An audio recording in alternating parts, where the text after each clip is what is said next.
Introduction: Avoiding Intermittent Fasting Missteps. Intermittent fasting is gaining popularity for its simplicity and potential health benefits. However, beginners often stumble into common traps that can slow progress or make fasting unsustainable. In this video, we'll highlight the top 5 mistakes people make with intermittent fasting, and more importantly, share practical ways you can avoid them for safe, effective results. Mistake number 1: overeating during eating windows. A common pitfall is overeating when the fasting period ends. It's tempting to reward yourself with large meals, but consuming excess calories can undo the benefits of fasting.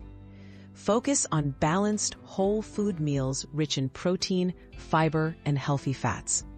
This helps maintain energy and supports your goals without overloading your digestive system. Mistake number 2: ignoring hydration. Staying hydrated is essential during intermittent fasting.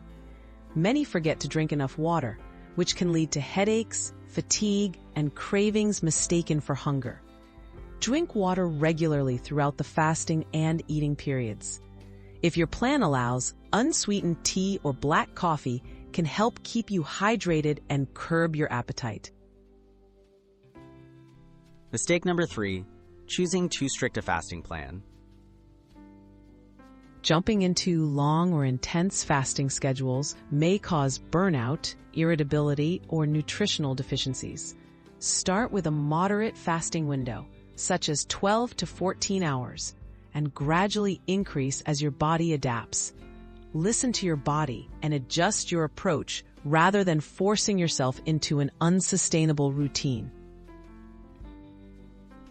Mistake number 4: neglecting nutrition quality. Fasting is more than just skipping meals. Nutritional quality matters. Filling your eating window with processed foods, sugary snacks, or empty calories prevents you from getting essential vitamins and minerals. Prioritize whole grains, fruits, vegetables, lean proteins, and healthy fats to support metabolism, mood, and overall health. Mistake number 5: not listening to your body. Ignoring hunger cues, fatigue, or persistent discomfort can backfire. Intermittent fasting should support, not harm, your well-being. If you feel dizzy, lightheaded, or excessively tired, reconsider your plan or consult a healthcare professional. Fasting isn't one size fits all. Adjust as needed for your individual needs and circumstances. Conclusion: fast smarter, not harder. Avoiding these common mistakes helps make intermittent fasting a sustainable part of a healthy lifestyle. Pay attention to meal quality, hydration, and your body's signals. And remember that consistency and self-care are key. By sidestepping these pitfalls, you can maximize fasting's benefits while minimizing frustration and setbacks.